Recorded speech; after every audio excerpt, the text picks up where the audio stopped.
앞선 5절에서 시인은 여호와 하나님의 위대하심을 찬양했습니다. 찬양해야 할 이유로 하나님의 위대하심을 꼽은 것이죠. 이제 이어지는 6절, 7절에서 하나님의 위대하심이 어디에서 드러나는가, 즉 하나님께서 행하시는 사역이 어떠한가를 보여주고 있습니다. 6절 말씀 제가 한번 더 읽겠습니다. 여호와께서 그가 기뻐하시는 모든 일을 천지와 바다와 모든 깊은 데서 다 행하셨도다. 여기서 기뻐하시는어로 번역되어 있는 히브리어 단어는 즐거워하다, 원하다라는 뜻이 있습니다. 그리고 의도하다라는 뜻이 있습니다. 그러니까 기뻐하시는 이 단어 하나만 보더라도 하나님께서 원하시고 의도하셔서 뜻하시고 계획하셔서 그 기쁨, 즐거움 가운데 일을 행하시는 그 모습, 하나님의 행하시는 사역을 보여주고 있습니다. 하나님께서 그러므로 기뻐하시는 뜻, 계획, 하시고자 하시는 일이 있다면은 그 일을 그 어떠한 누구도 막을 수가 없다. 그 무엇도 막을 수가 없고 하나님께서 반드시 그 일을 행하신다라는 것입니다.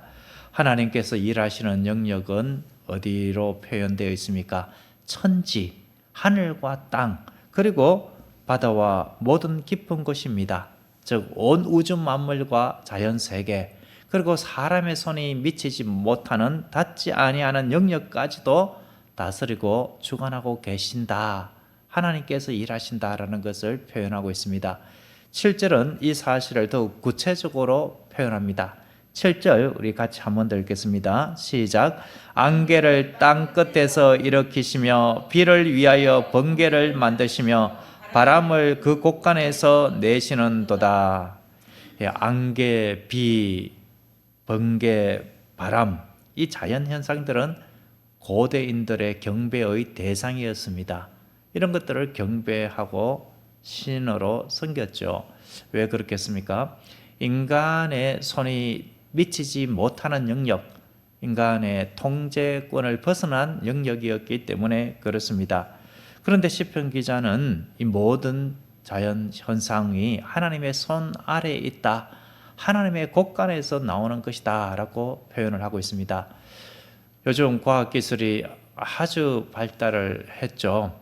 달에도 위성을 보낸 지가 아주 오래 전이고 이제 우주정거장을 만드는 시대가 되었습니다. 수많은 위성이 대기권을 떠다니고 있습니다. 그래서 기상청의 이 기후 예측이 정확하게 맞을 때들이 많습니다. 하지만 정교한 위성과 슈퍼컴퓨터를 소유하면서 기상 예측을 할지라도 국지성 폭우, 돌발, 그 돌발적인 강풍, 안개 이런 것들은 100% 예측하기가 힘듭니다. 이것이 말하는 바가 무엇이겠습니까? 과학기술이 부족하다라는 말일 수도 있지만 아무리 과학기술이 발달한다 할지라도 하나님께서 하나님의 뜻 가운데에서 어떤 일을 갑자기 행하시고자 하는 거기까지 예측할 수는 없는 것입니다. 이 자연이 하나님의 손 아래에 있다, 이것을 보여주는 것입니다. 자연은 여전히 하나님의 뜻 가운데 운행되고 하나님의 주권 속에 있는 것이죠. 성경은 이 사실을 분명히 증거하고 있습니다. 아담의 타락 이후에 이 세상이 피조세계가 황폐화되고 참으로 저주 아래 놓이게 된 것, 이것은 하나님께서 이 모든 것을 주관하신다라는 것이 아닙니까? 출애굽기 기사만 보더라도 어떻습니까? 하나님께서 애굽 전역에 갑자기 우박을 내리시기도 하셨고 갑자기 흑암이 깊게 하셔서 애굽 사람들이 더듬어서 겨우겨우 다녀야 할 정도가 되었습니다. 하나님께서 홍해를 가르시고 요단강을 가르는 그런 능력을 보여주시면서 이 자연 세계를 다스리는 것을 보여주셨지요. 그리고 여호수아의 기도에 하나님께서 응답하심으로 해와 달도 멈추게 하셨습니다. 하나님께서 정하신 해와 달의 그 운행을 주님께서 잠시 멈추기도 하셨습니다. 예수님께서 이 세상에 오셔서 행하신 기적 중에 무리를 걸으시는 모습, 그것은 예수님께서 천지 만물을 만드시고 자연 세계를 주관하시는 창조주 하나님이심을 보여주시는 기사가 아닙니까? 하나님은 온 우주 만물과 자연 세계를 창조하시고 다스리시고 운행하시는 분이십니다. 지금도 하나님께서 다스리고 운행하십니다. 불신자들은 이 사실을 믿지 않죠. 그 속에 사단의 계략이 있고 사단이 하나님께로 나오지 못하도록 우연히 어떠한 물질이 만들어졌다. 그리고 진화를 통하여서 지금의 물질이 생겼다. 이러한 사상을 전파하고 있는 것이지요. 그런데 우리는 어떻습니까? 그런 우연, 진화 이런 것들을 우리는 거부하고 이런 것들은 하나님의 말씀을 대적하는 것으로 알고 우리는 창조의 능력, 창조주 하나님을 온전히 믿고 신뢰합니다. 하나님의 전능하심을 믿기 때문에 하나님께서 못하실 일이 없다라는 것을 신뢰하고 의지합니다. 그렇기 때문에 하나님은 우리의 삶 속에서 지금도 얼마든지 놀라운 일을 행하실 수가 있습니다. 우리가 불가능하다라고 여기는 것, 우리가 도저히 답이 없다라고 절망할 만한 그러한 상황 가운데서도 하나님은 새 일을 행하시고 놀라운 능력을 행하시는 분이십니다. 그러므로 중요한 것은 이것입니다. 내가 무엇을 원하느냐가 아니라 하나님께서 무엇을 원하시고 기뻐하시는가입니다. 하나님께서 원하시고 기뻐하시는 그 어떠한 것이 된다면은 반드시 하나님께서 그 일을 이루시기 때문에 그렇습니다. 그러므로 우리가 이 새벽에 중요하게 생각하고 기도해야 할 바가 이것이죠. 하나님, 제가 무엇을 원하는 것이 중요한 것이 아니라 하나님께서 무엇을 원하시고 기뻐하는가가 중요하므로 하나님께서 원하시고 기뻐하시는 그 뜻을 제대로 분별하고 통찰할 수 있게 도와주시옵소서. 그리고 저의 삶이 하나님께서 원하시고 기뻐하는 삶이 될 수 있도록 도와주시옵소서.